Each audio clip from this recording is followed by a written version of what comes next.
दोस्तों this is Shubham और आप सभी का स्वागत करता हूं मैं सिनॉप्सिस आईएएस के प्लेटफॉर्म पे and today we are going to discuss my strategy which help me to clear prelims 6 times in a row.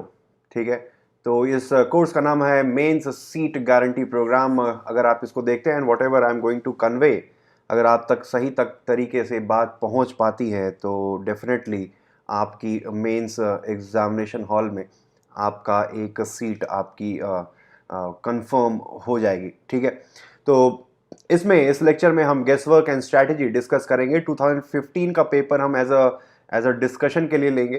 ठीक है, फिर उसको लेकर आगे बढ़ाएंगे। ठीक है, फिर चलिए सवाल डिस्कस करते हैं। आगे बढ़ने से पहले एक चीज़ बताना चाहूँगा, पब्लिक एडमिनिस्ट्रेशन का ऑप्शनल मैं पढ़ा रहा हूँ सिनॉप्सिस पे। ठीक है, तो पब्लिक एडमिनिस्ट्रेशन का ऑप्शनल आप यहाँ पर देख सकते हैं और इसमें that will B 40% lecture, 40% lecture will be free and rest of the 60% will be on subscription basis. और बहुत ही रीजनेबल है, आई थिंक 12,000 ही फी है, तो that will be very reasonable. अगर आप पूरे ऑप्शनल की बात करें और जितना भी हम सारी चीज़ें देंगे आपको, मटेरियल प्रोवाइड करेंगे ना एवरीथिंग, तो डेट्स द क्वाइट रीजनेबल। ठीक है, तो इन्हीं शब्दों के साथ शुरुआत करते हैं, पहला क्वेश्चन डिस्कस करते हैं। विच of the following national park is unique in being a swamp with floating vegetation that supports a rich biodiversity. ठीक है, तो ये चार नेशनल पार्क्स के नाम दिए हैं और पूछ रहा है कि ऐसा कौन है जिसमें नेशनल पार्क है जहाँ पे फ्लोटिंग वेजिटेशन है। तो इसका जो सही जवाब है दोस्तों वो है केबुल लमजाओ नेशनल पार्क। ठीक है, मणिपुर में है, लोकटक लेक के ऊपर है। इस क्वेश्चन से हम देख सकते हैं भितरकनिका के बारे में, आप इससे पढ़ लेना भितरकनिका नेशनल पार्क क्या है, उसकी खास बातें क्या है। केबुल लमजाओ नेशनल पार्क यहाँ पर पूछा है। फिर उसके बाद आप देखेंगे कि अगले साल जो है लोकटक लेक के बारे में कुछ क्वेश्चंस फ्रेम किए गए। तो कहने का मतलब ये है कि पिछले साल के क्वेश्चंस के इर्द गिर्द ही अगले साल का पेपर भी सेट होता है, उसको ध्यान रखेंगे।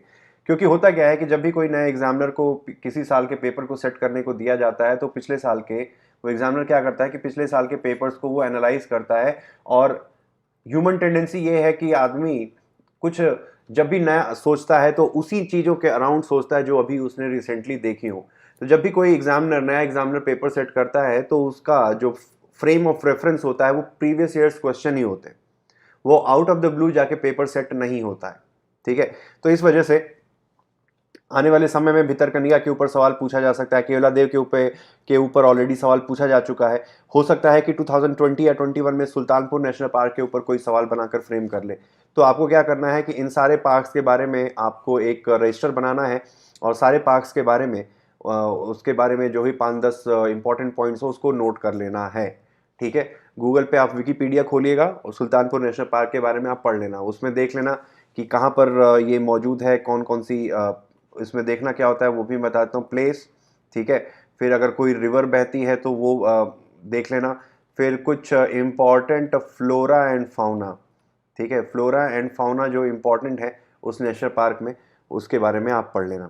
ठीक है, जैसे केबुल लमजाओ नेशनल पार्क की अगर खास बात बताऊं तो यहाँ पे जो फ्लोटिंग वेजिटेशन है उसका नाम है फुमदिस। ठीक है, ये ग्रास होती है जो सड़ के धीरे धीरे आइलैंड बना लेती है। फिर उसके अलावा यहाँ पे एक डियर पाया जाता है जिसका नाम है संगई डियर। ठीक है, ये क्रिटिकली एंडेंजर्ड है और ख़ास बात यह है इसको डांसिंग डियर भी कहा जाता है। संगई डियर ये केबुल लमजाओ नेशनल पार्क में मिलता है। ठीक है, तो इन्हीं शब्दों के साथ आगे बढ़ते हैं, दूसरा क्वेश्चन देखते हैं। तो national innovation foundation India question पूछा गया है कि national innovation foundation of India के बारे में इनमें से कौन सा स्टेटमेंट सही है। तो NIF is a autonomous body of department of science and technology under central government.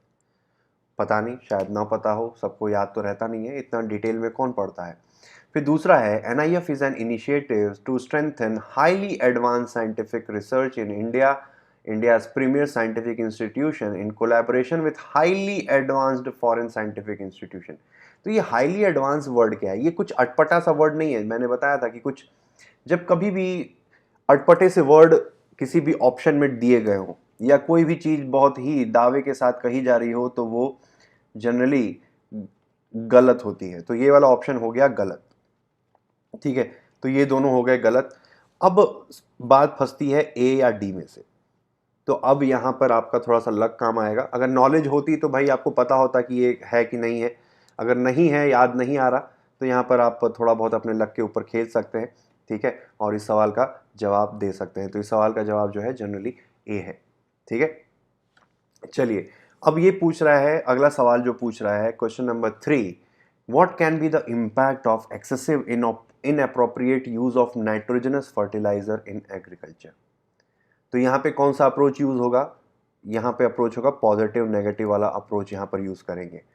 तो impact of excessive inappropriate use of nitrogenous fertiliser, तो ये क्या है, नेगेटिव चीज है, तो बुरी चीज का बुरा नतीजा, ठीक है, अच्छी चीज का अच्छा नतीजा, बुरी चीज का बुरा नतीजा। जो हमने पिछले, जब हम 2014 डिस्कस कर रहे थे, तो उसमें नीम ऑयल के बारे में हमने देखा था। तो नीम ऑयल क्या है, एक अच्छी चीज है, तो उससे जुड़ी हुई जितनी भी पॉजिटिव चीजें होंगी वो सारे ऑप्शन सही होंगे।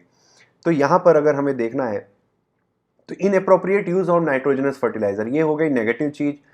अब इसको देखते हैं, पहला option, proliferation of nitrogen fixing micro organism in soil can occur.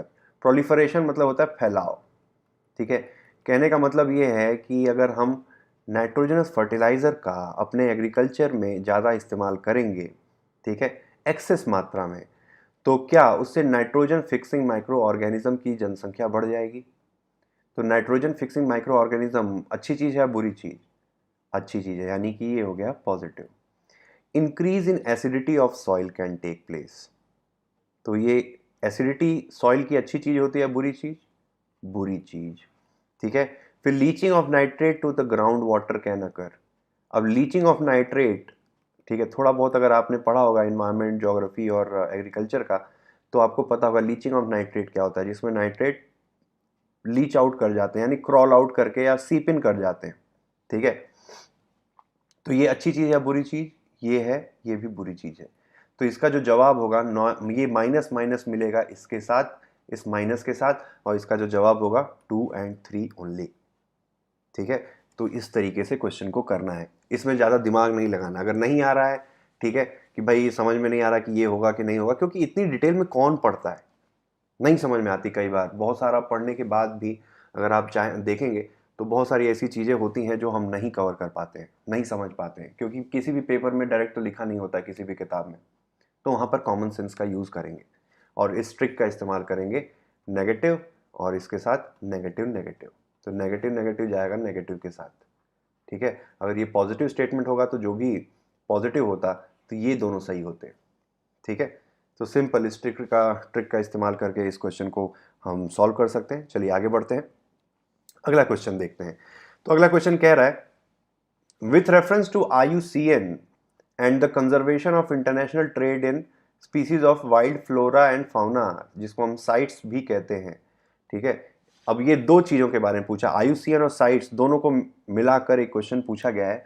Option कह रहा है कि IUCN is an organ of United nation, तो सबसे पहली बात है यहीं से चीज़ें कट जाएंगी, ठीक है। आप देखिए कितना आसान है, IUCN ऑर्गन यूनाइटेड नेशन का नहीं है। कोई भी अगर थोड़ा भी सीरियस कैंडिडेट है तो उसे पता होगा कि यूनाइटेड नेशंस की ऑर्गन कौन कौन सी है, कौन कौन सी ऑर्गन्स है। जनरल असेंबली हो गई, फिर उसके अलावा सिक्योरिटी काउंसिल हो गई, उसके अलावा आप देखें तो इंटरनेशनल कोर्ट ऑफ जस्टिस हो गया, सेक्रेटेरिएट हो गया, फिर उसके अलावा इकोसॉक, इकोनॉमिक एंड सोशल काउंसिल। तो ये 5 ऑर्गन्स हो गए। इसके अलावा ट्रस्टीशिप काउंसिल भी थी, लेकिन फिर बाद में जब सारे देश आज़ाद हो गए तो ट्रस्टीशिप काउंसिल को डिसॉल्व कर दिया गया। तो अभी 5 ऑर्गन्स हैं इसकी। तो ये तो सीधे सीधे जवाब आ गया, इसमें ज़्यादा कुछ सोचना नहीं है। जैसे ही अगर आपको इतना भी पता है IUCN ऑर्गन नहीं है यूनाइटेड नेशन की, तो आपने पहला ऑप्शन एलिमिनेट किया, पहला ऑप्शन एलिमिनेट करने के बाद आपका सीधे जवाब आ गया। तो हमेशा एग्जाम में क्या करना है, एलिमिनेशन मेथड को फॉलो करना है, ठीक है। इसको ध्यान रखेंगे, इससे समय भी बचेगा, आपके दिमाग की एनर्जी भी बचेगी। अगर आप ये नहीं फॉलो करेंगे तो होता क्या है कि 60 सवाल क्वेश्चन करते करते दिमाग इतना थक जाता है कि फिर बाकी के जो 40 क्वेश्चन होते हैं उसमें मार्जिन ऑफ एरर बढ़ जाता है, आपके एरर करने की जो प्रोपेंसिटी है वो बढ़ जाती है, ठीक है। तो अगर दिमाग कम खर्च होगा तो आपका दिमाग फ्रेश रहेगा लास्ट क्वेश्चन तक, नहीं तो फिर आप गलती कर सकते हैं। फिर अगला क्वेश्चन है, with reference to fly ash produced by power plants using coal as a fuel, इनमें से कौन सा पॉइंट सही है, ठीक है। तो fly ash can be used in production of bricks for building construction, तो कैन बी यूज्ड वर्ड दिया गया है, ठीक है। कोई भी बात यहां पर दावे के साथ नहीं की जा रही है, हो सकता है, तो यानी कि इसके होने की, इस ऑप्शन के सही होने की संभावना बहुत ज्यादा है, ठीक है।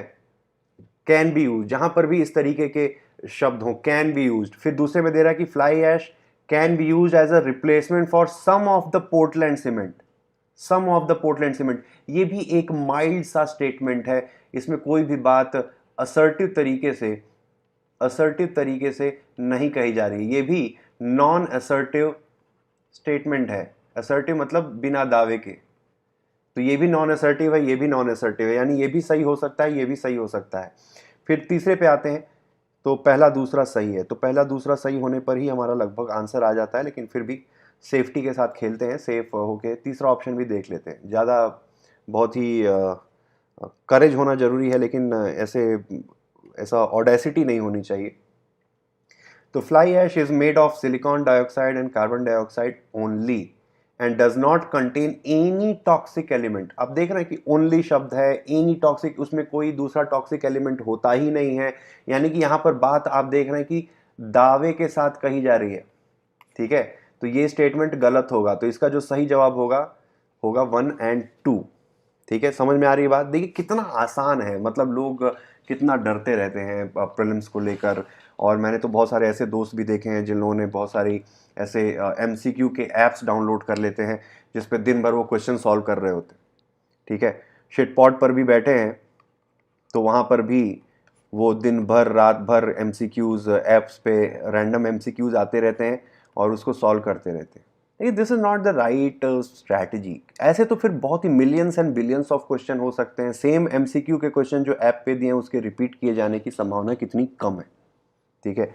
इससे बस आपका नॉलेज बेस बढ़ेगा, लेकिन होता क्या है कि नॉलेज बेस बढ़ता है लेकिन कभी भी सफलता पाने की जो संभावना है, तो probability of success it remains the same, क्योंकि आप सही स्ट्रैटेजी के साथ, सही माइंडसेट के साथ आप इस एग्ज़ाम की प्रिपरेशन नहीं कर रहे, तो वो होना बहुत ज़रूरी है। अगर जब तक वो नहीं है तब तक आप ऐसे ही घिसते रहेंगे। बहुत सारे ऐसी फैकल्टीज़ भी हैं जो ऑनलाइन बेसिकली लोगों को गुमराह करने का काम करती हैं, ठीक है, गुमराह करने का काम करती हैं। वो कहती हैं कि नहीं ये सब ट्रिक्स विक्स काम नहीं आती हैं और पढ़ाई काम आती है, ये सब सारी चीज़ें। बेसिकली उनका कहने का क्या है कि अपना धंधा चलाना है, ठीक है। धंधा क्या है कि रैंडमली उनको लेक्चर्स बनाने हैं और बच्चों को डरा डरा के अपने सब्सक्रिप्शन और अपनी एनरोलमेंट कराना है, ठीक है।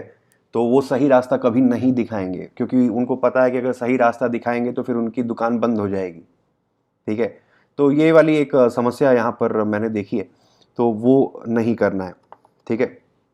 चलिए आगे चलते हैं, अगला क्वेश्चन देखते हैं।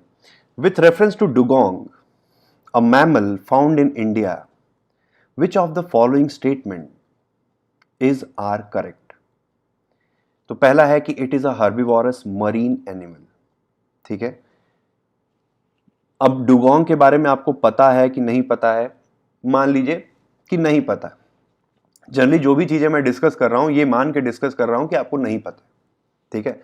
तो पहला it is herbivorous marine animal, अब नहीं पता है तो कुछ कह नहीं सकते। दूसरे पॉइंट पर देखते हैं, शायद कुछ गेस मिल जाए। It is found along the entire coast of India. तो ये इंटायर कोस्ट क्या है? It is found along the coast of India, ऐसा भी लिख सकते हैं। इंटायर कोस्ट यानी कि कोई बात बहुत दावे के साथ कही जा रही है कि इंडिया के हर कोने में ये पाई जाती है, तो ये स्टेटमेंट के गलत होने की संभावना ज़्यादा है। तो इस पे थोड़ा सा डाउट, देखिए अब अभी हम उस तरीके से देख रहे हैं कि किस तरीके से एग्जामिनेशन हॉल में हम इस क्वेश्चन को सॉल्व करेंगे। तो जो दूसरा वाला पॉइंट है असर्टिव है, तो इसके गलत होने की संभावना ज़्यादा है। चलिए अब तीसरा पॉइंट देखते हैं। It is given legal protection under schedule 1 of wild life protection act 1972। तो ये भी थोड़ा सा डाउटफुल है, क्योंकि पता नहीं है तो कैसे करेंगे। तो खैर सबसे पहले क्या करते हैं कि दूसरे वाले पॉइंट के बेसिस पे ऑप्शंस को एलिमिनेट कर देते हैं। अब बचा हमारे पास 1, 3 और 3 ओनली। इसका मतलब है कि 3 तो सही है, ठीक है, तो 3 पर दिमाग लगाने की ज़रूरत नहीं है। अब बचा 1 सही है कि नहीं सही है, ठीक है। तो 1 it is a herbivorous marine animal. तो थोड़ा बहुत ध्यान अगर याद रहे तो NCERT में अगर आप देखेंगे तो NCERT में ठीक है। एनसीईआरटी में क्या दिया है कि डुगोंग का एक फोटो दिया हुआ है जिसको हम सी काऊ भी कहते हैं, ठीक है, इसको सी काऊ भी कहा जाता है। डुगोंग का एक फोटो बना हुआ, उसके बारे में कुछ और नहीं लिखा हुआ है। इसी वजह से मैं कहता हूं कि एनसीईआरटी को कैसे पढ़ना है, एनसीईआरटी प्लस इंटरनेट। कि आपने देखा कि किसी जानवर का फोटो एनसीईआरटी में बना हुआ है तो ये आपकी रिस्पॉन्सिबिलिटी है कि उसे आप इंटरनेट पे सर्च करके उस जानवर के बारे में थोड़ा बहुत इंपॉर्टेंट चीज़ें पता करेंगे। तो अगर आपने एनसीईआरटी खुले दिल से और खुले दिमाग से और खुली आंखों से पढ़ी होगी तो आप इस क्वेश्चन को बहुत आसानी से कर पाएंगे, ठीक है। तो it is a herbivores marine animal, ये वाला पॉइंट सही है, ठीक है। तो 1 और 3 इसका सही जवाब होगा, ठीक है। चलिए आगे बढ़ते हैं। Which one of the following issues global economic prospects report. अब मान लीजिए कि नहीं याद है कि कैसे होगा, कि ग्लोबल इकोनॉमिक प्रोस्पेक्ट रिपोर्ट कौन करता है, ठीक है। तो जनरली इसके लिए भी बता दूं कि कोई भी ऐसी रिपोर्ट है या कोई भी इनिशिएटिव है जिसके आगे ग्लोबल वर्ड जुड़ा हुआ है तो जनरली वो वर्ल्ड बैंक की होती है, ठीक है। ये हमेशा सही नहीं होगा लेकिन थोड़ा बहुत आप गेस वर्क कर सकते हैं। ग्लोबल अगर कोई शब्द जुड़ा हुआ है तो वर्ल्ड बैंक का होगा, ठीक है। अब ग्लोबल इकोनॉमिक प्रोस्पेक्ट है तो एशियन है, ये भी रीजनल बैंक है, ये शायद नहीं होगा। फिर यूरोपियन बैंक, ये भी रीजनल है तो ये भी शायद नहीं हो सकता है। फिर यूएस फेडरल रिजर्व बैंक, ये तो एक बैंक है तो ये ग्लोबल इकोनॉमिक प्रोस्पेक्ट रिपोर्ट क्यों पब्लिश करेगा, तो ये भी शायद नहीं होगा। तो बचा क्या, ये वर्ल्ड बैंक। तो सबसे बड़ा हमारा जो सस्पेक्ट है इस आंसर का वो है वर्ल्ड बैंक। तो यहाँ पर आप थोड़ी बहुत अपनी गट फीलिंग का इस्तेमाल करके वर्ल्ड बैंक पे टिक कर सकते हैं, ठीक है। तो ग्लोबल शब्द है तो जनरली ग्लोबल शब्द वर्ल्ड बैंक से रिलेटेड होता है, इसको याद रख सकते हैं। ऐसा मत करिएगा कि आपको एग्जाम में याद आ रहा है फिर भी आपने इसलिए वर्ल्ड बैंक कर दिया क्योंकि मैंने कहा था। अगर आपको एकदम श्योर शॉट पता है कि भाई ये रिपोर्ट या ये चीज़ इनिशिएटिव इस पर्टिकुलर संस्था का है तब तो नहीं करना है, ठीक है। कोई ऐसा ब्रह्म वाक्य तो मैं कह नहीं रहा हूँ, एक जनरली बीच में ट्रिक्स और इन सब चीज़ों का इस्तेमाल करने की मैं बात कह रहा हूँ कि कभी ऐसा लगे कि भाई आपके जो अटेम्प्ट्स हैं वो जो 100 क्वेश्चन में अगर आप मान लीजिए कि सिर्फ 60 ही क्वेश्चन अटेम्प्ट कर रहे हैं तो आपका तो वैसे भी सिलेक्शन नहीं होना है, ठीक है।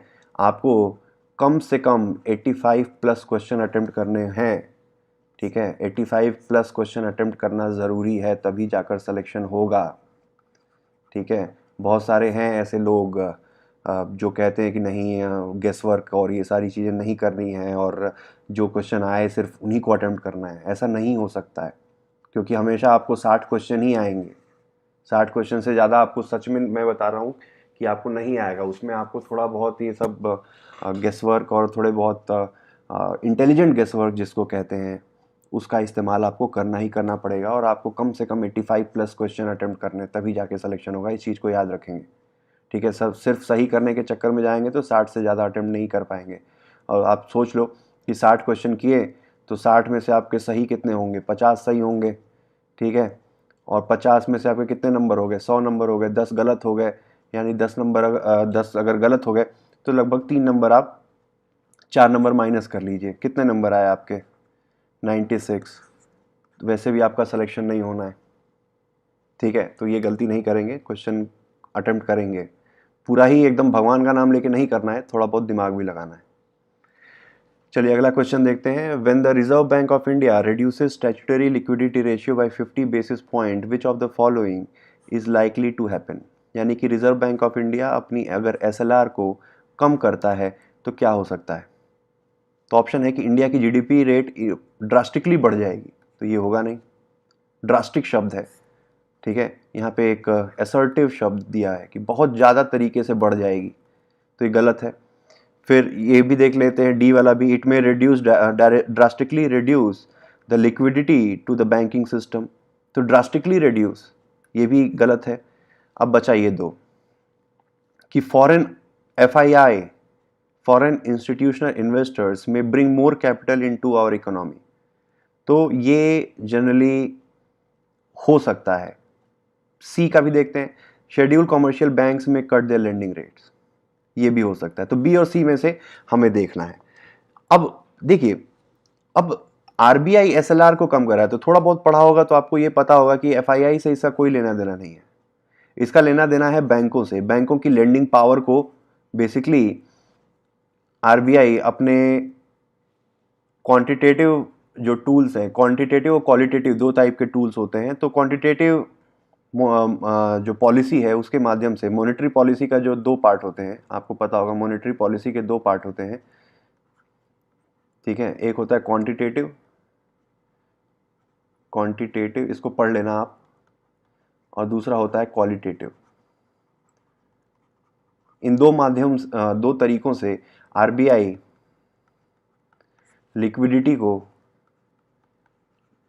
लिक्विडिटी जिसको हम कहते हैं कि कैश फ्लो इन इकोनॉमी, और आपको पता होगा कि cash flow in economy inflation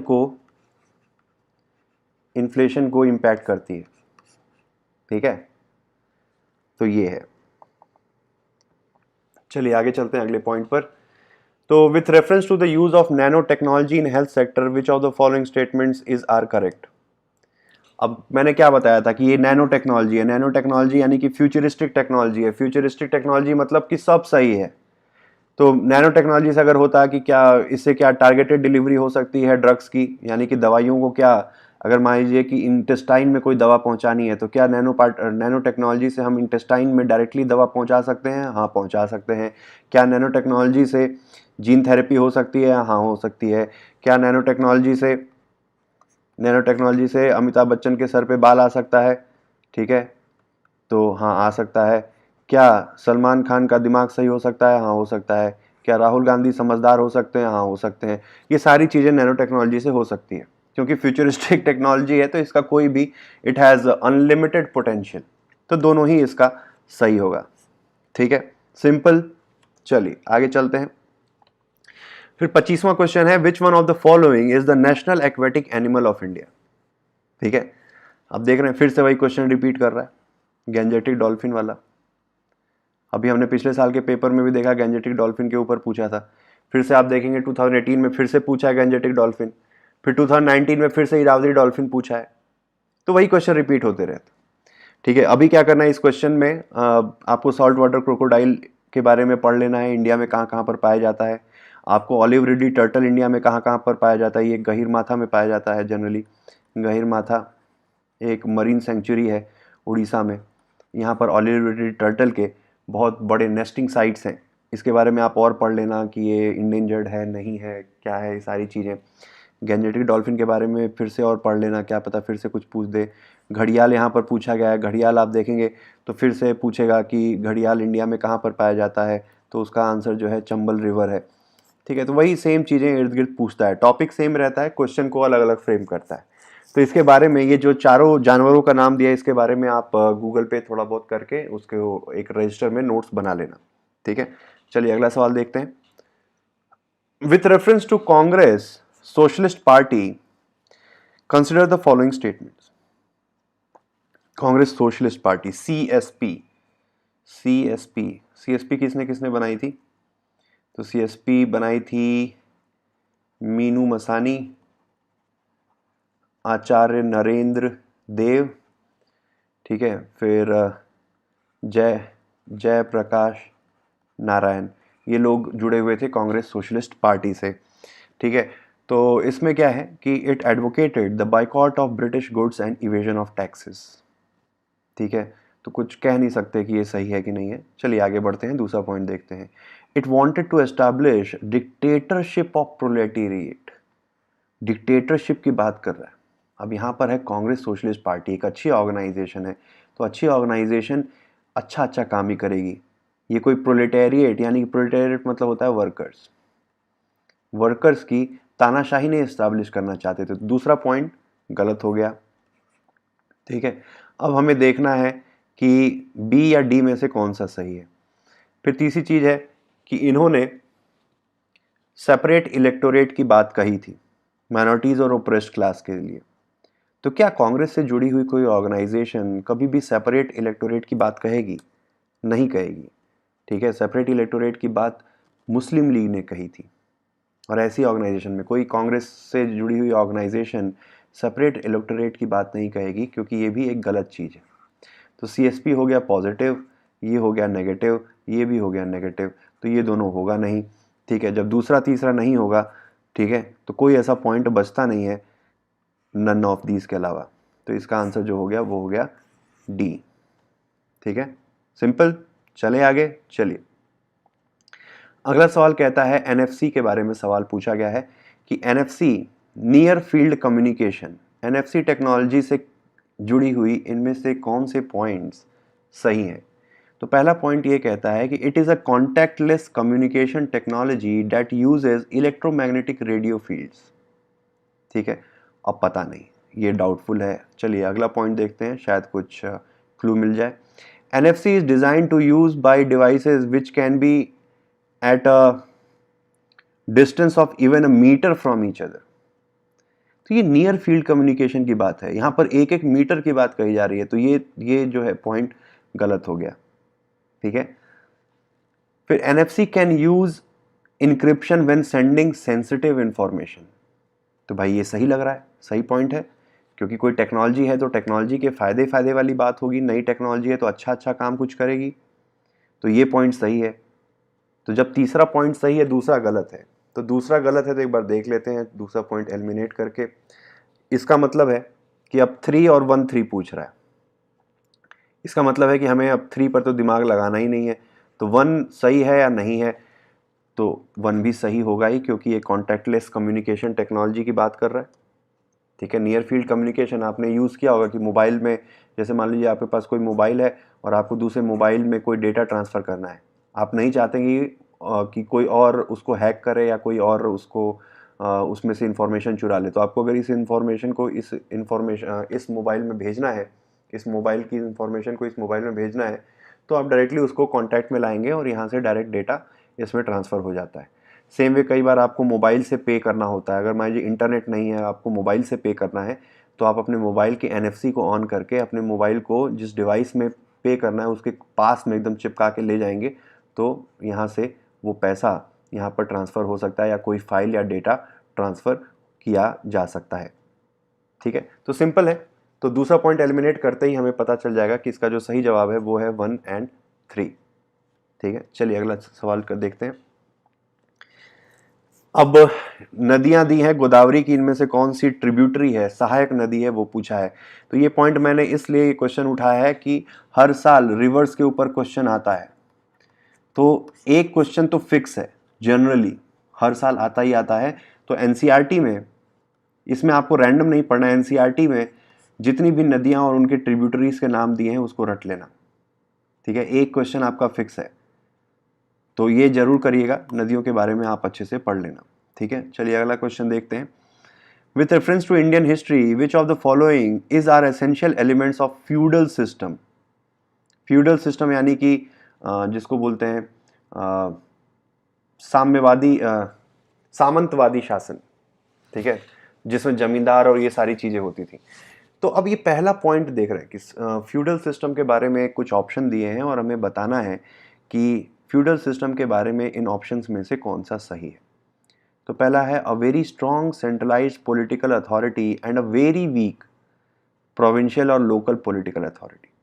very strong word दिया है, वेरी वीक शब्द दिया है, यानी कि ये असर्टिव स्टेटमेंट है, यानी कि गलत होगा। ठीक है, तो पहला पॉइंट गलत हो गया। अब बचा हमारे पास 2 3 या 3, यानी कि 3 तो है ही, अब हमें 2 पर ध्यान देना है, तो 3 तो सही है ही। Emergence of administrative structure based on control and possession of land. तो आसान बात है कि भाई जमींदार क्या था, जमीनें होती थी जमींदार के पास, तो वो राजा के बिहाफ पे वो टैक्स वसूलता था और राजा को देता था, बाकी जो टैक्स में से एक्स्ट्रा बचता था खुद रखता था। ये फ्यूडल सिस्टम कहलाया, क्योंकि राजा ने बेसिकली, एक राजा होता था, फ्यूडल सिस्टम के बारे में थोड़ा बता देता हूँ। राजा था, अब राजा हर जगह तो टैक्स वसूल नहीं सकता था, तो राजा एक तरीके से अपने जागीर के कुछ हिस्सों को कुछ लोगों को दे देता था कि भाई एक काम करो, तुम ये रहो, तुम्हारी ये रही ज़मीन, इतना हिस्सा तुम्हारी ज़मीन है, इसमें तुम किसानों से खेती करवाओ, उस चाहे जो करवाओ, उसमें जो पैसा मिले, ठीक है, उसमें से कुछ हिस्सा अपने पास रखो, कुछ हिस्सा मुझे दे दो। राजा को तो सिर्फ पैसे से मतलब था। अब उस पैसे को किस तरीके से ये जमींदार वसूल रहा है, कितनी ज्यादती कर रहा है किसानों के ऊपर, इससे राजा का कोई लेना देना नहीं था। ठीक है, तो ये था पूरा सामंतवादी शासन। तो ये इसका ऑप्शन क्या हो गया, पहला वाला गलत हो गया। 2 और 3 तो है यानी कि 2 पे फोकस करना है। Emergence of administrative structure based on control and possession of land, तो 2 और 3 दोनों हमारे सही हो गए। इसका ऑप्शन हो गया बी। ठीक है, चलिए आगे चलते हैं। अब हु या विच of the following is the custodian of the constitution of India. अब ये सवाल तो आसान है, लेकिन जो लोग ज्यादा दिमाग लगाते हैं उनके लिए है कठिन। ठीक है, जैसे कि मैंने लगाया था। तो हुआ क्या, जब मैं पेपर दे रहा था तो मुझे ये पता था कि इंडिया में जितने भी ऑफिसेज हैं, सिर्फ प्रेसिडेंट, बाकी जो ऑफिसेज हैं, चाहे प्राइम मिनिस्टर हो गया, चाहे वाइस प्रेसिडेंट हो गया, वो लोग संविधान के प्रति अपनी निष्ठा की शपथ लेते हैं, एलिजेंस। ठीक है, एलिजेंस की शपथ लेते हैं। लेकिन जो प्रेसिडेंट है वो संविधान के सेफ्टी और सिक्योरिटी संविधान की रक्षा की शपथ लेता है। तो मुझे लगा कि संविधान का जो कस्टोडियन है वो प्रेसिडेंट होना चाहिए, और आई वॉज वेरी हैप्पी। मुझे लगा कि आई एम द ओनली, हो सकता है कि मैं अकेला ऐसा बंदा हूँ, ऐसा एस्पिरेंट होगा जिसका ये आंसर सही होगा। बाकी सब लोग तो सुप्रीम कोर्ट मार के आएंगे, मैं लेकिन प्रेसिडेंट मार के आऊँगा, क्योंकि मैंने कोई नायाब चीज़ सोच के ये आंसर कर रहा हूँ। तो होगा क्या, गलत होगा। जैसा कि मैंने बताया कि जब भी आपके दिल में ऐसी कोई बात आए कि you are the only one who is able to think beyond the capacity of a normal candidate, or who is able to think out of box, तब आपका आंसर गलत होगा। जब भी आपके मन में इस तरीके के उमंग जागेगी, ठीक है, तो ये मान लीजिए कि आप 100% उस क्वेश्चन को गलत कर रहे हैं। तो यही है, इस यथार्थ यही है। तो इसका जो सही जवाब होगा that will be supreme court of India. ठीक है, ना कि president of India. Got it. चलिए अगला क्वेश्चन देखते हैं।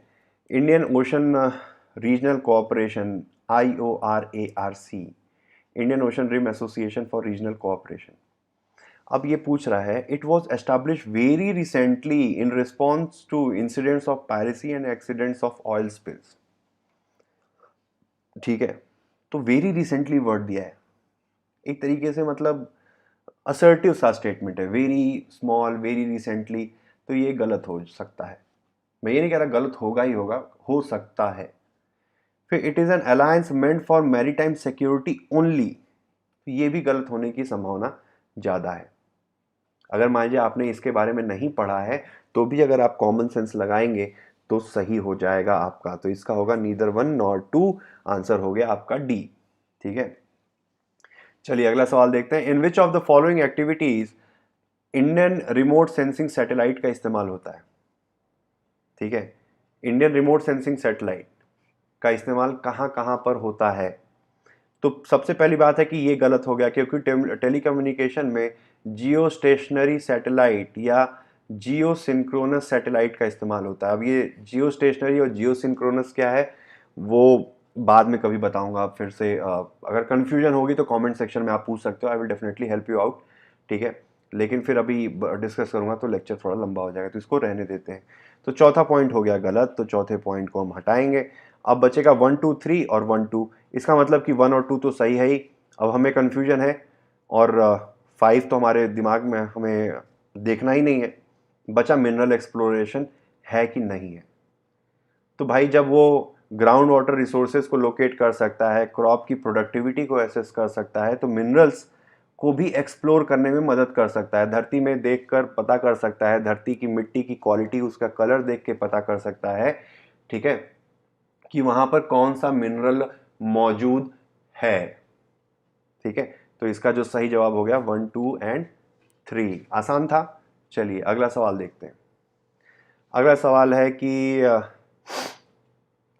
which one of the following countries of Southwest Asia does not open out to Mediterranean Sea। अब आपको याद होगा, ठीक है, कि इसके ऊपर फिर से सवाल रिपीट करेगा। ठीक है, मेडिटेरेनियन सी के ऊपर आप देखेंगे कि फिर से सवाल रिपीट करेगा। पिछले बार जब सवाल पूछा था तो पूछा था कि इन कंट्रीज में से कौन सी कंट्री लैंड लॉक कंट्री है। Land lock country, land lock यानी कि जिस देश का कोई भी हिस्सा, बाउंड्री ओशन को टच नहीं करती है। ये सवाल पूछा गया था, इस बार पूछा है दूसरे तरीके से। ठीक है, सवाल सेम है, दूसरा तरीका है, मेडिटेरेनियन सी। तो पिछले साल का जवाब भी जॉर्डन था, इस साल का जवाब भी जो है जॉर्डन है।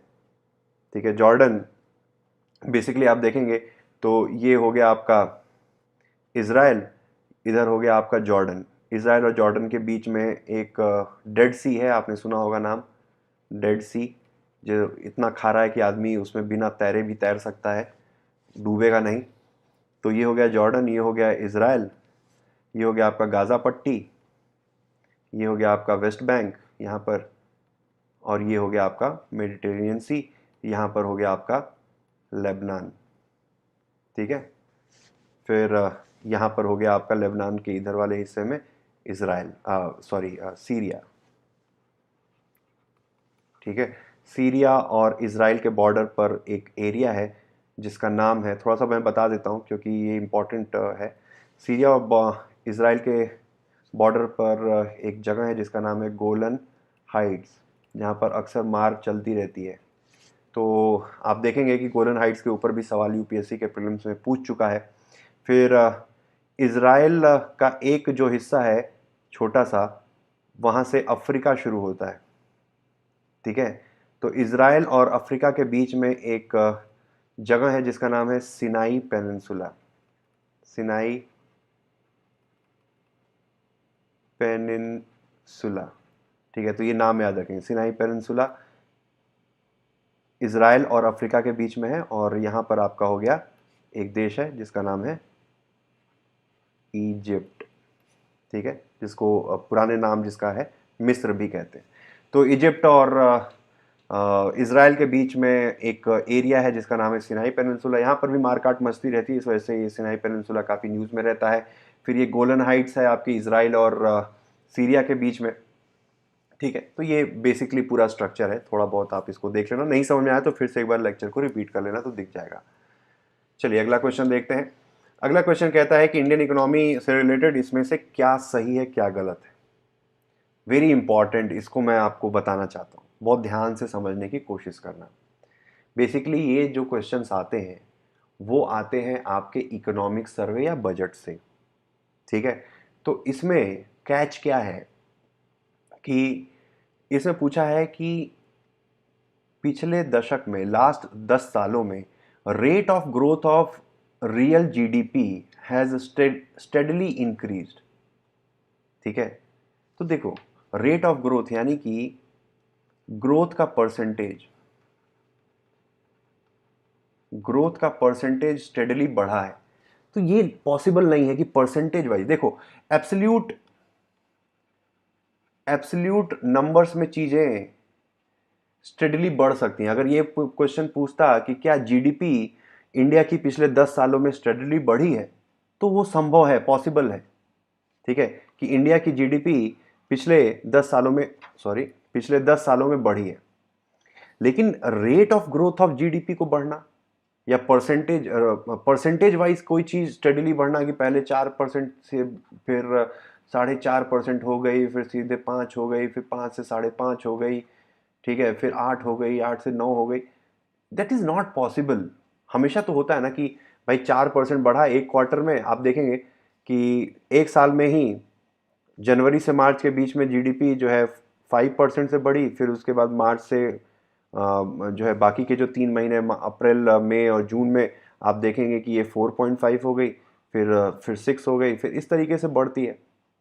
तो हमेशा इट इज़ नॉट पॉसिबल कि कोई भी चीज़ परसेंटेज में कंटिन्यूसली परसेंटेज वाइज बढ़ती रहे। ठीक है, तो ये भी गलत होगा। फिर दूसरा पॉइंट कह रहा है कि gross GDP at market price in rupees has steadily increased in last decade. ठीक है, तो GDP at market prices in rupees has steadily increase in last decade. तो ये इसके सही होने की संभावना हो सकती है। ठीक है, क्यों? क्योंकि ये परसेंटेज में है और ये एब्सोल्यूट टर्म्स में है। एब्सोल्यूट टर्म्स में। तो परसेंटेज वाइज चीज याद रखिएगा कि परसेंटेज वाइज चीज 10 सालों तक लगातार स्टेडली बढ़ नहीं सकती है। That is very strange and impossible scenario. Absolute numbers में चीजें बढ़ सकती हैं। एब्सोल्यूट नंबर और परसेंटेज तो समझ में आता होगा ना, उसको तो समझाने की जरूरत नहीं है, इतने तो समझदार हम होंगे। अगर नहीं समझ में आ रहा तो एक बार खुद से समझ लेना, क्योंकि फिर वो डिस्कस करेंगे तो फिर अलग से टॉपिक दूसरी तरफ चला जाएगा। ठीक है, तो चलिए अगला क्वेश्चन देखते हैं। अगला क्वेश्चन ये है, fundamental objective of panchayati raj system is to ensure which of the following. ठीक है, तो is to ensure which of the following, fundamental objective पूछा है। ठीक है, अगर फंडामेंटल ऑब्जेक्टिव यानी कि मुख्य मुद्दा क्या था, इसको समझना जरूरी है। This is the very important term in पूरे क्वेश्चन में, सबसे इंपॉर्टेंट टर्म यही है। नहीं तो अगर ये फंडामेंटल ऑब्जेक्टिव नहीं होता, सिर्फ ये पूछता कि पंचायती राज इंस्टीट्यूशन से क्या क्यों बनाया गया था, तो सारी चीजें सही होंगी। लोगों का पार्टिसिपेशन होना डेवलपमेंट में, पॉलिटिकल अकाउंटेबिलिटी को बढ़ाना, डेमोक्रेटिक डिसेंट्रलाइजेशन करना, फाइनेंशियल मोबिलाइजेशन करना, सब कुछ होता। लेकिन फंडामेंटल ऑब्जेक्टिव पूछा गया है, तो फंडामेंटल ऑब्जेक्टिव सारे नहीं होंगे। ठीक है, मुख्य मुद्दा पूछा है, तो मुख्य मुद्दा है आपका पीपल्स पार्टिसिपेशन इन डेवलपमेंट और दूसरा है डेमोक्रेटिक डिसेंट्रलाइजेशन। तो 1 और 3 इज द मुख्य मुद्दा। होता तो पंचायती राज इंस्टीट्यूशन से ये चारों है, लेकिन मुख्य मुद्दा पंचायती राज इंस्टीट्यूशंस का बनाने का था कि लोग विकास में अपनी सहभागिता कर सकें, और दूसरा है डेमोक्रेटिक डिसेंट्रलाइज हो सके। जो अथॉरिटी सेंट्रल गवर्नमेंट और स्टेट गवर्नमेंट के पास है पॉलिटिकल पावर, उसको डिसेंट्रलाइज करके लोकल गवर्नमेंट तक पहुंचाया जा सके। सेंट्रल गवर्नमेंट और स्टेट गवर्नमेंट से पावर को डिसेंट्रलाइज करके लोकल गवर्नमेंट तक पहुंचाया जा सके, ताकि जनता का पार्टिसिपेशन डेवलपमेंट में बढ़ जाए। Getting it? तो ये है। चलिए अगला क्वेश्चन देखते हैं, जल्दी जल्दी करते हैं। With reference to inflation in India which of the following statement is correct. तो पहला है कि इन्फ्लेशन को लेकर इसमें से कौन सा सही है। तो controlling the inflation in India is the responsibility of the government of India only, तो ये गलत हो गया। Reserve Bank of India has no role in controlling inflation, तो ये तो गलत हो ही गया, आसान है।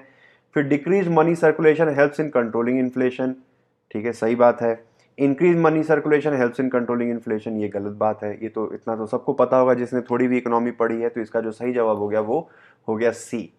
ठीक है, ये नहीं होगा, क्यों नहीं होगा, क्योंकि ओनली और इस तरीके के शब्द होते हैं तो गलत होते हैं, बता चुका हूं। नो रोल पूछा है, ये भी एक तरीके से असर्टिव स्टेटमेंट है, दावे के साथ कहा जा रहा है, तो ये भी गलत है। ठीक है, चलिए फिर अगला सवाल देखते हैं। 5 देशों का नाम इसमें पूछा गया है। फिर ये कहा गया है कि इनमें से कौन से देश को नॉन प्रोलिफरेशन ट्रीटी यानी एनपीटी के थ्रू, ठीक है, यानी कौन से देश एनपीटी के through they are nuclear state recognise किया गया है। यानी कि ऑफिशियली इनमें से कौन से ऐसे देश हैं जिनको न्यूक्लियर इनेबल्ड स्टेट कहा गया है। वैसे तो सारे देशों के पास, इनमें जितने भी देश दिए गए हैं सबके पास न्यूक्लियर वेपन है, लेकिन ऑफिशियल तौर पर न्यूक्लियर वेपन रखने की और न्यूक्लियर इनेबल्ड स्टेट होने की रिकॉग्निशन जो है, जो तमगा है, वो किसको मिला हुआ है। ठीक है, तो अब देखो, आपको पता होगा कि इंडिया ने साइन किया नहीं है, तो थर्ड पॉइंट नहीं होगा। ठीक है, थर्ड पॉइंट नहीं होगा तो ये हट गया। अब आपको ये पता है कि जब इंडिया साइन नहीं करेगा तो साला पाकिस्तान तो करेगा नहीं, तो ये सी पॉइंट भी नहीं हुआ। तो बचा क्या, 1 और 2। इसका सही जवाब होगा चाइना एंड फ्रांस। इंडिया ने एनपीटी साइन नहीं किया है, ये तो पता होगा आपको। ठीक है, तो आसान है, चाइना एंड फ्रांस। चलिए अगला सवाल देखते हैं। With reference to bio toilets use by Indian railway. Bio toilets आपने सुना होगा ना, ग्रीन रेवोल्यूशन ऐसा लिखा रहता है। ठीक है, और उसमें ये भी लिखा रहता है कि ये बायो टॉयलेट है, इसमें जो है अपना कूड़ा कचड़ा और ये सब अपना पानी की बोतल और अपना जूस की बोतल, अपना घर का रजाई तकिया, ये सब मत डालें, लिखा रहता है। तो वही बायो टॉयलेट की बात की जा रही है, जो हमेशा जाम रहता है, जिसमें आप 5 मिनट बैठ नहीं सकते अगर बायो टॉयलेट लगा हुआ है आपके ट्रेन के कंपार्टमेंट में। इतना अच्छे तरीके से उसका ध्यान रखा जाता है कि आप उसमें 5 मिनट नहीं बैठ सकते, इतना अच्छी स्मेल आती है। खैर एनीवेज, तो बायो टॉयलेट के बारे में सवाल पूछा गया है। तो अब पूछा गया है कि decomposition of human waste in bio toilet is initiated by a fungal inoculum. अब ये तो पता नहीं है, डाउटफुल है। चलिए दूसरा पॉइंट देखते हैं, क्या पता कुछ हिंट मिल जाए। ammonia and water vapors are the only end product in the decomposition which are released into the atmosphere. कि जो भी डिकम्पोज होगा उसमें सिर्फ अमोनिया और वाटर वेपर निकलेगा, तो ये हो गया आपका असर्टिव स्टेटमेंट, ये हो गया गलत। ठीक है, तो सेकंड पॉइंट हो गया गलत। अब बचा 1 और ए और डी में से हमें देखना है। अब देखिए डिकम्पोजिशन ऑफ जो ह्यूमन वेस्ट है वो यहाँ पर बैक्टीरियल डिकम्पोजिशन होता है, न कि फंगल डिकम्पोजिशन। बैक्टीरिया से वहाँ पे डिकम्पोजिशन होता है, तो ये पॉइंट हट गया, ये बचा। ठीक है, तो यहाँ पर थोड़ा बहुत नॉलेज भी काम आ सकती है, अगर नहीं भी है फिर भी हम कॉमन सेंस से एटलीस्ट 50-50 तो कर पा रहे हैं। 50-50 तो इस सवाल के होने की संभावना ज़्यादा है, तो डी हो गया इसका आंसर। ठीक है, चलिए एक और सवाल देख लेते हैं। With reference to fuel cells in which hydrogen rich fuel and oxygen are used to generate electricity, consider the following statement. Fuel cell जिसमें हाइड्रोजन और ऑक्सीजन का इस्तेमाल किया जाता है उसके बारे में हमें 2 क्वेश्चन पूछा है। पहला स्टेटमेंट ये है कि if pure hydrogen is used as a fuel, the fuel cells emit heat and water as a by product. ठीक है, अब एज बाई प्रोडक्ट पूछा, हीट एंड वाटर पूछा है, ऐसा भी नहीं दिया है कि ओनली हीट एंड वाटर, तो ये होने की संभावना ज़्यादा है। फिर दूसरा है fuel cells can be use for powering buildings and not for small devices like laptop and computer. तो देखिए ये हाइड्रोजन फ्यूल सेल है, ये एक फ्यूचरिस्टिक टेक्नोलॉजी है, तो आज हो सकता है कि बिल्डिंग के लिए हो रहा हो, कल को लैपटॉप और कंप्यूटर के लिए भी इसका इस्तेमाल संभव है। कोई ज़रूरी नहीं है कि कभी नहीं हो सकता है आने वाले समय में हाइड्रोजन की फ्यूल सेल से हम बैटरी, लैपटॉप की बैटरी और कंप्यूटर चला सकें, तो ये स्टेटमेंट हो गया गलत। ठीक है, अब तीसरा पॉइंट है कि fuel cells produce electricity in the form of alternating current. अब ये भी हमारा थोड़ा सा डाउटफुल है, तो एक चीज़ तो क्लियर है कि सेकंड पॉइंट नहीं होगा, सेकंड पॉइंट नहीं होगा। अब कंफ्यूजन है ए और सी में से, तो 1 तो है ही, तो 1 के ऊपर अब ज़्यादा दिमाग लगाने की ज़रूरत नहीं है। अब डाउट आ रहा है कि 3 होगा कि नहीं होगा, तो इतना तो समझ में आना चाहिए आपको कि जो भी बैटरी है, बैटरी से चलने वाली चीज़ कभी भी ऑल्टरनेटिंग करंट नहीं बनाती। ठीक है, जनरली वो डीसी करंट बनाती है, डायरेक्ट करंट। तो ये जो थर्ड पॉइंट है वो भी हट गया, तो आपका जो सही जवाब है वो है ए। ठीक है, तो ये था पूरा डिस्कशन।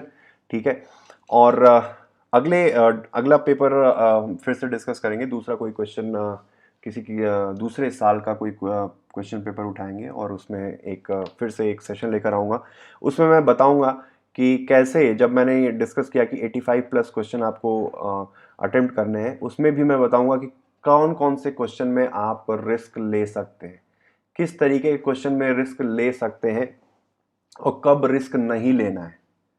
ठीक है, रिस्क लेने का मतलब है कि कोई क्वेश्चन होगा जिसमें आपके अटेम्प्ट्स कम हो रहे हैं, तो उसकी वजह से आपको उसको सॉल्व करना पड़ेगा। ठीक है, तो कौन से ऐसे क्वेश्चन है जिसमें आप रिस्क ले सकते हैं, कौन से ऐसे क्वेश्चन है जिसमें आपको रिस्क नहीं लेना है। सपोज मान लीजिए आपने सिर्फ 60 क्वेश्चन ही सॉल्व किए हैं और आपको थोड़ा सा पुश करना है कि आप 85 क्वेश्चन तक अटेम्प्ट करें, तो कौन से ऐसे वो 25 सवाल हैं, ठीक है, जिस पे आप हिट कर सकते हैं, जिस पे आप अपना भाग्य आजमा सकते हैं, और क्यों आजमा सकते हैं, ये सारी चीज़ें हम डिस्कस करेंगे अगले सेशन में। आप देख रहे थे शुभम सिंह का ये लेक्चर सिनॉप्सिस आईएएस के प्लेटफॉर्म पर, और last but not the least public administration का ऑप्शनल में पढ़ाता हूँ। उसके अलावा आप कमेंट सेक्शन में इसको कोई भी डाउट हो तो पूछ सकते हैं, and don't forget to share with your friends. ठीक है, जितने भी दोस्त आपके यूपीएससी की प्रिपरेशन कर रहे हैं उनके साथ जरूर शेयर कीजिए दीज लेक्चर, सो डैट कि ये लेक्चर ज़्यादा से ज़्यादा लोगों तक पहुँचे, ज़्यादा से ज़्यादा लोगों तक उसका फ़ायदा पहुँच सके। ठीक है, ऐसे छुपा के नहीं रख लेना है कि भाई मैं ही देखूंगा और नहीं तो कंपटीशन बढ़ जाएगा, ज़्यादा से ज़्यादा लोगों तक पहुंचेगा। एटलीस्ट अपने कुछ क्लोज सर्कल में तो आप शेयर कर सकते हैं। ठीक है, तो thanks for watching, have a nice day, all the best.